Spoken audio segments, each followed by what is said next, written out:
अस्सलाम वालेकुम dear students, welcome to Punjab technical and science academy. Applied mathematics maths 113 और 123 chapter number जो है हम 7 स्टार्ट किया हुआ है हमने, सोल्यूशन ऑफ ट्रायंगल्स। उसका जो है क्वेश्चन नंबर 10 कर रहे थे हम पिछले लेक्चर में, जो मुकम्मल नहीं हुआ था। तो आगे हम स्टार्ट करते हैं। इसका जो है हमारा क्वेश्चन था define angle of elevation and angle of depression. तो चलिए स्टूडेंट स्टार्ट करते हैं क्वेश्चन नंबर 10।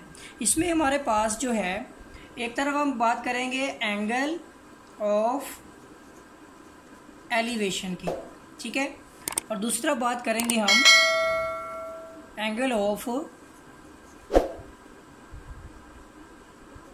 डिप्रेशन की। तो स्टूडेंट बात इस तरह से है कि हमारे पास एक जो है एंगल बनता है इस तरह से कि ये समझ लें कि ये हमारे पास दो लाइंस हैं, दो लाइनों के दरमियान एक वर्टिकल एक हॉरिजॉन्टल। ये हमारी लाइन ए है, ये हमारी लाइन पी है सपोज, और ये हमारा मिड पॉइंट ओरिजिन है ओ। तो अब ये ओ ए ओ पी जो एंगल बनता है हमारे पास, ठीक है, इस ए ओ पी के बारे में बात करेंगे कि यही हमारा एंगल ऑफ एलिवेशन है, जबकि ओ से ए जो होता है वो एंगल ऑफ डिप्रेशन होता है। तो सबसे पहले बात करते हैं एंगल ऑफ जो है एलिवेशन के बारे में। तो एंगल ऑफ एलिवेशन हमारे पास बनता है द एंगल, ठीक है, ए ओ पी, कि ए ओ पी एक एंगल है हमारे पास जिसमें विच द रे, इसकी जो रे है फ्रॉम कहाँ से कहाँ तक, एन ऑब्जर्वर, ठीक है, आईज, कि देखने वाले की आंख से एट कहाँ से कहाँ तक, दे भी देख लें, ओ टू एन ऑब्जेक्ट, ओ से देखने वाले की तरफ ऑब्जेक्ट की तरफ बात हो रही है, और उसके बारे में वो बात करता है to an object at O, ठीक है, to an object at P होगा, ठीक है ना, ओ से पी की तरफ, फिर ओ से ए की तरफ, और वो कहता है ओ एट पी, मतलब कि ऑब्जेक्ट पी है ना हमारे पास, एट अ हायर लेवल। ये दोनों एक दूसरे के यानी कि उलट हो जाते हैं। हायर लेवल हो गई, ठीक है, पी पॉइंट पे, एंड मेक विद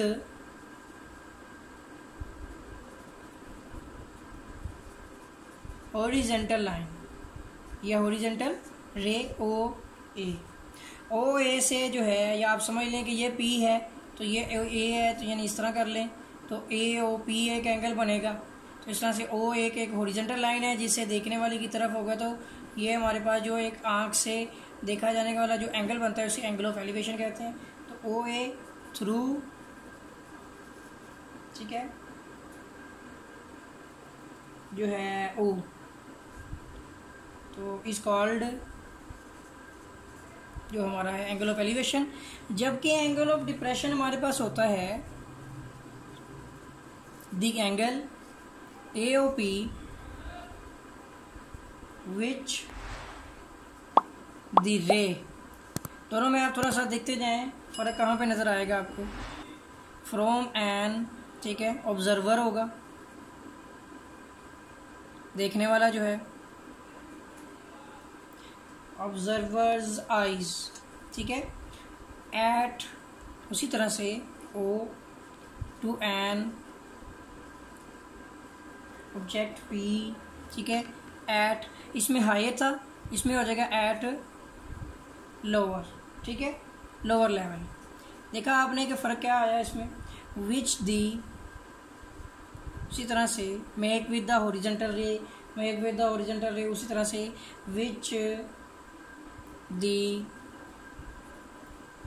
हॉरिजॉन्टल रे ओ ए, ठीक है, थ्रू ओ ए। तो ओ इज कॉल्ड, ओ ए से ओ जो है इसमें कॉल्ड एज, जो हमारे पास है वो एंगल ऑफ डिप्रेशन है। ठीक है स्टूडेंट्स, तो चलिए स्टार्ट करते हैं। ये आपको समझ आ गई होगी दोनों डेफिनेशन में क्या फ़र्क है। तो अब हम करेंगे आगे क्वेश्चन नंबर 11। चलिए स्टार्ट करते हैं क्वेश्चन नंबर 11। हमारा क्वेश्चन नंबर 11 स्टूडेंट्स जहाँ पे दिया गया है हमें अ string of a flying kite, ठीक है, एक तनी हुई है, खिंची हुई रस्सी है एक पतंग की, इज़ 200 मीटर लॉन्ग, ठीक है। अब बनाते हैं इस तरह से कि एक पतंग है हमारे पास, ठीक है, और इस पतंग की जो रस्सी है वो तनी हुई है, खिंची हुई है, ठीक है, और एक शख्स जो है वो इसको उड़ा रहा है, बच्चा उड़ा रहा है, समझ लें आप, ठीक है। तो अब ये है कि पतंग उड़ रही है, ये सही नहीं बना, यहाँ पर बना लेते हैं इसको, ठीक है।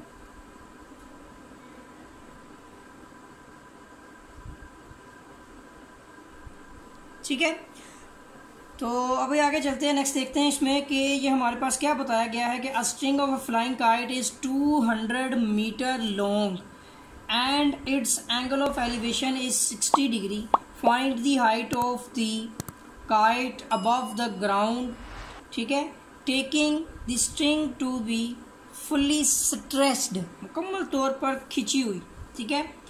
तो अब यहाँ पर बात कर लेते हैं कि ये 200 मीटर क्या चीज़ है और हाइट पूछी गई है।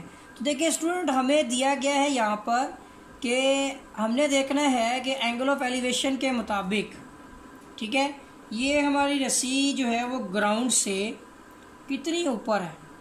यानी आप देखें कि ये इस तरह से एक ट्रायंगल बन रही है और ये एक एंगल ऑफ एलिवेशन भी बन रहा है इसके अंदर, ठीक है, और यहाँ से इस पतंग की जो है दरमियान हॉरिजॉन्टल डिस्टेंस है 200 मीटर, ठीक है, और हमें ये हाइट फाइंड करनी है जबकि हमारे पास एंगल ऑफ एलिवेशन दिया गया है। देखें हाइट हमने क्या करनी है स्टूडेंट्स, फाइंड करनी है, जबकि एंगल ऑफ एलिवेशन हमारे पास है 60 डिग्री, और इसके साथ ही हमारे पास जो है ये मीटर्स में दी गई है बेस, ठीक है, यानी कि लेंथ दी गई है हमें 200 मीटर। अब मैं आपको बता देता हूँ कि ये जो हमारे पास ट्रायंगल बन रही है ये क्या है और इसको क्या करना है। पहले सबसे पहले देखें, ये एक ट्रायंगल है, ठीक है, जिसमें हमारे पास बेस मौजूद है और परपेंडिकुलर हमने फाइंड करना है, और एंगल हमारे पास जो दिया गया है टेंजेंट बनता है, यानी कि tangent theta is equal to perpendicular divide by base. तो ये फार्मूला हमारा जो है अप्लाई हो जाएगा। इस फार्मूले के मुताबिक हम लिखते हैं यहाँ पर tangent theta is equal to, तो स्टूडेंट परपेंडिकुलर कितना है हमारे पास, वो h है, ठीक है ना, परपेंडिकुलर h है, जबकि बेस हमारे पास है 200 मीटर, तो h डिवाइड बाय, पहले तो हम इधर फार्मूला लिखता हूँ मैं दोबारा से, परपेंडिकुलर डिवाइड बाय बेस। तो अब देखें यहाँ पर टेंजेंट थीटा कितना है हमारे पास 60, ठीक है, तो टेंजेंट 60 आ गया, जबकि p हमारे पास है h और b हमारे पास है 200। अब हमने सिंप्लीफाई करना है, टेंजेंट 60 होता है हमारा √3, ठीक है, मल्टीप्लाई बाय हो जाएगा 200 इज इक्वल टू h। तो स्टूडेंट इसको सॉल्व करके आंसर निकाल लेते हैं, तो ये हमारे पास आता है टेंजेंट 60, लिख लेते हैं टेंजेंट 60, और ये मैं आपको दिखा भी देता हूँ, √3 होता है, मल्टीप्लाई बाय 200 कर लेते हैं, तो ये हमारे पास इसका आंसर आता है, सॉरी, ये हमारे पास 200 आ गया है। इसको मल्टीप्लाई करते हैं दोबारा से, तो चेक करते हैं इसको, सॉरी, √3 मल्टीप्लाई बाय 200, इसको अलग अलग करना है हमने, ठीक है, √3 मल्टीप्लाई बाय 200, तो स्टूडेंट ये वैल्यू बनती है 346 पॉइंट समथिंग, लगा के ये गलत है। अपना क्वेश्चन हम दोबारा से चेक करते हैं कि ये हमारा यहाँ पर क्या हो रहा है, डिवाइड, ठीक है, इधर आके मल्टीप्लाई ही होना था, जबकि टेंजेंट हमारे पास एंगल 60 डिग्री है। दोबारा क्वेश्चन चेक कर लेते हैं, क्वेश्चन नंबर 11 है, ठीक हो गया, हमारे पास जो है मीटर में दी गई है, ठीक है, और long and its angle of elevation is 60 degree, find the height of the kite above the ground string of steering flying kite is 2 metre long, ठीक है। तो आई थिंक कि हम इसमें कोई मिस्टेक ना कर रहे हो, ज़रा क्वेश्चन को ज़रा समझते हैं कि ये है हमारे पास tangent theta is equal to perpendicular divide by base, ठीक है, जबकि परपेंडिकुलर h है और बेस हमारे पास जो है वो 200 है, ठीक हो गया। तो यहाँ पर हमारे पास मीटर में आ गई है, ये चीज़ मीटर में नहीं है, मेरा ख्याल है कि हमारे पास जो है 200 मीटर तनी हुई रस्सी है, ठीक है। तो अब यहाँ पर कंडीशन क्या बन जाएगी कि यहाँ पर आप देखें हमारे पास लेंथ दी गई है वो रस्सी की तनी हुई जो कि हाइपोटेनिस है, 100 मीटर हमारे पास हाइपोटेनिस है, जबकि परपेंडिकुलर हमने फाइंड करना है। तो स्टूडेंट इसके मुताबिक ये जो एंगल बनता है ये साइन थीटा बनता है, ठीक है ना। इस ट्रायंगल में sine theta is equal to perpendicular divide by hypotenuse बनता है, जिसके मुताबिक परपेंडिकुलर एच है, ठीक है। और जबकि हमारे पास है साइन कितना है हमारे पास 60 degree is equal to perpendicular कितना है हमारे पास एच, जबकि हाइपोटेनिस हमारे पास है 200, ठीक है। तो ये हमारे पास साइन 60 जो होता है ये होता है √3 डिवाइड बाय 2, और ये इधर आके मल्टीप्लाई हो जाएगा 200, ठीक है, इज इक्वल टू एच। देखिए हमारा जो है 2 इससे कैंसिल हुआ तो 100 बन गया। अब √3 मल्टीप्लाई बाय 100 करेंगे तो एच आ जाएगी हमारे पास हाइट। बिल्कुल ठीक बात है, हमने अपना क्वेश्चन सही तरह से समझा नहीं था। A string of a flying kite is 2 metre long. आप देखिए तनी हुई रस्सी जो है वो 200 मीटर तक की है, ना कि हमारी बेस, ठीक है ना। बिटवीन हमने पतंग और इसके दरमियान में डिस्टेंस तो नहीं देखा।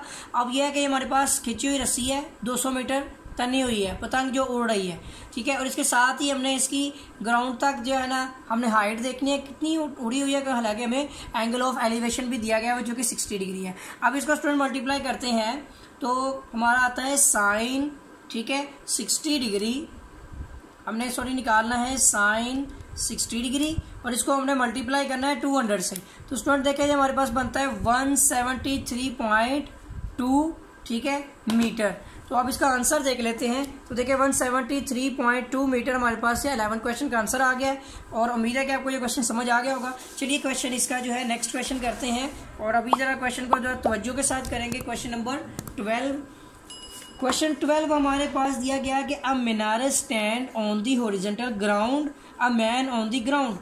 एक मीनार जो है, ठीक है, अब यहाँ पे हम एक मीनार बना लेते हैं। अब इतना टाइम नहीं है हमारे पास कि मीनार प्रॉपरली बना लें, एक कुछ भी करके ना एक मीनार बना लेते हैं, ठीक है। सपोज कर लिया हमने, मोमबत्ती बन गई है ये, तो दोबारा से बनाते हैं, ठीक है, बॉक्स बना लेते हैं,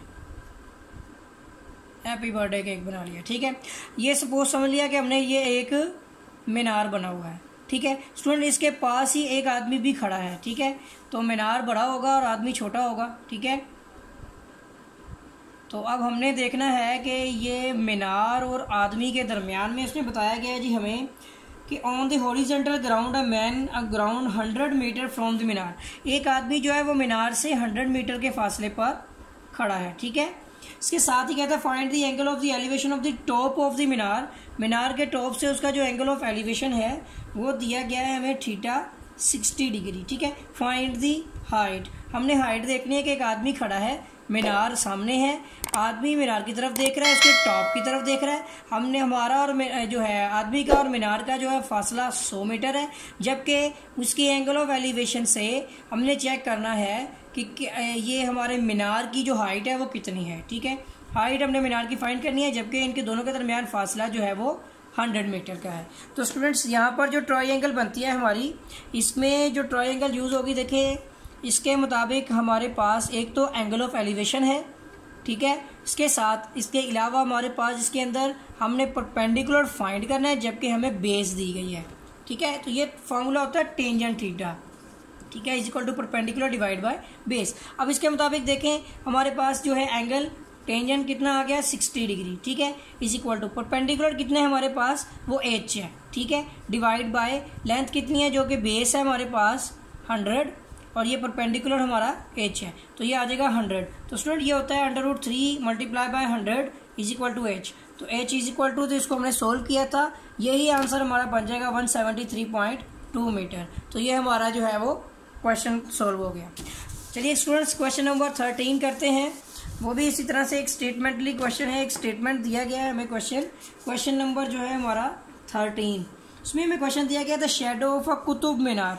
अब कुतुब मीनार बनाने से हम रह गए, तो देखिए कुतुब मीनार बना लिया, इसके साथ ही सूरज है, सूरज की रोशनी इस पर पड़ रही है, और इसका जो है शेडो भी बन रहा है कुतुब मीनार का, ठीक है। और is 80 metre long when the measure of the angle. अब वो यहाँ पे बता रहा है कि the shadow of a Qutub Minar का जो साया बन रहा है वो 81 मीटर बन रहा है, ठीक है। When the measure of the angle of elevation, इसका जो एंगल ऑफ एलिवेशन है ना हमारे पास थीटा, वो है 41 डिग्री 31 मिनट, ठीक है स्टूडेंट्स। और फाइंड द हाइट, हाइट हमने जो है वो इसकी फाइंड करनी है कि मीनार कितना ऊंचा होगा कि जिसकी बेस अगर साया इतना बन रहा है और जबकि एंगल ऑफ जो हमारा एलिवेशन है वो इतना बन रहा है। ठीक है, तो स्टूडेंट्स इसमें क्या करना है, हमने सबसे पहले देखें कि ये हमारे पास जो ट्राइंगल बन रही है इसके मुताबिक ये आप समझ लें कि ये साया है, साया हमारा 81 मीटर। ठीक है, और ये हमारी है यहाँ पर बेस। ठीक है, जबकि हमारी हाइपोटेनिस हमने फाइंड करनी है, हाइट हाइपोटेनिस जो है सॉरी परपेंडिकुलर कहते हैं इसको, परपेंडिकुलर हमें फाइंड करना है। इसके अलावा हमें एंगल ऑफ एलिवेशन दिया गया है वो 41 डिग्री, इसको टोटल डिग्री में कन्वर्ट करते हैं 41 डिग्री। ठीक है, 31 मिनट इक्वल कर लिया, फिर डिग्री का बटन प्रेस कर देंगे तो ये स्टूडेंट बनता है 41.51 ठीक है 67 डिग्री अप्रॉक्सीमेटली। राउंड फिगर में बहुत ज़्यादा होता जा रहा है, 5.517 भी लिख सकते हैं इसको। अच्छा चलिए अब सोल्व करते हैं इसको। तो यहाँ पर हमारा जो ट्राइंगल के मुताबिक है परपेंडिकुलर तो टेंजेंट थीटा ही लगता है, तो हमारा आ जाएगा tangent theta is equal to perpendicular divide by base. अब देखें इसके मुताबिक टेंजेंट एंगल हमारे पास है 41.5167 इज इक्वल टू परपेंडिकुलर कितना है स्टूडेंट्स हमारा h। ठीक है, और बेस हमारे पास है 81। तो अब इसको सॉल्व कर लेते हैं, 81 से मल्टीप्लाई कर देंगे तो इसको हम निकाल लेते हैं टेंजेंट और यही वैल्यू आ जाएगी हमारी एंगल जो है, तो 0.885 मल्टीप्लाई बाय 81 करके h हाइट निकाल लेंगे। तो स्टूडेंट्स को मल्टीप्लाई कर लेते हैं 81 से, तो ये हमारा बनता है 71.7 मीटर। तो स्टूडेंट हमारा क्वेश्चन नंबर 13 जो है इसका आंसर आता है 71.66 लिखा हुआ है, 7 बन गया अप्रॉक्सीमेटली। ठीक है ना, 6 और ये इसमें ऐड हो गया 7 ही बन जाएगा। तो ये था हमारा क्वेश्चन नंबर 13। उम्मीद है कि आपको जो क्वेश्चन नंबर 13 समझ आ गया होगा। और अगर आपने मेरा चैनल सब्सक्राइब नहीं किया तो चैनल को सब्सक्राइब कर लें और बेल आइकन पर क्लिक कर लें ताकि आपको न्यू अपडेट्स मिलती रहें। तो मिलेंगे एक नए लेक्चर के साथ, अब तक के लिए अल्लाह हाफिज़।